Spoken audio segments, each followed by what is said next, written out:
ዛሬ የአውሮፓ ህብረት ተነስቶ የኢራኑ ሪቮሉሽነሪ ጋርድ ኃይል ወይም IRGC አሸባሪ ነው፣ አሸባሪ ድርጅት ነው፣ አንተ ቴሮሪስት ነህ ብለህ ልትለው አትችልም። አገርህን ካላጠቃ፣ ለኔ እጅ ካልሰጠህ፣ እኔን የምልህ ነገር ማዝህን ነገር ካልሰማህ አንተ ቴሮሪስት ነህ። የትኛው የአውሮፓ ሀገር ሄዶ ነው IRGC ቦምብ ያፈነዳው? የትኛው ዓለም ክፍል ሄዶ ነው IRGC ቦምብ ያፈነዳው ወይም ያሸበራቸው? ራሳቸው በሩ ድረስ መጥተው ያሸበሩት አሸባሪ ኃይል ነው ብለው ይሰይማሉ።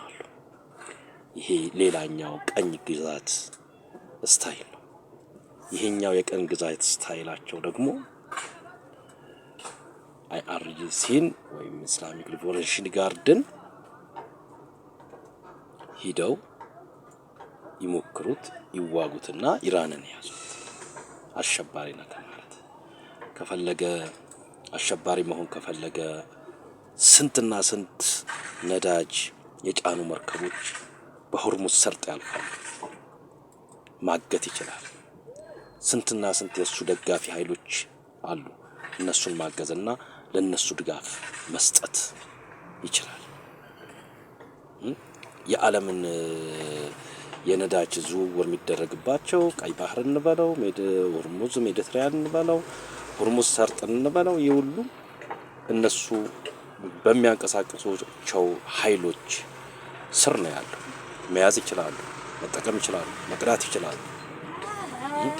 ምንም ችግራቸው ነገር የለም። የሰው ሀገር መሪ የሚያግቱ የሰው ሀገር መሪ ያግተው የሚሄዱ ህዝቦች ያልሰለጠኑ የሰለጠኑ የሚመስሉ ያልሰለጠኑ የአውሮፓና የአሜሪካ እነሱ አሸባሪ ካልተባሉ ማን ነው አሸባሪ? የዓለም ቀንደኛ አሸባሪ አውሮፓና አሜሪካ ነው። ምክንያቱም ለሀገር መሪዎች ክብር የለውም፣ ለሀገር ለህዝብ ክብር የለውም። የሰው ሀገር መሪን የቬኔዙዌላ መሪ አግተው ወስደው ያሰሩ ህዝቦች ናቸው። ከዚህ በላይ ምን ሽብር አለ? ግሪንላንድ ነው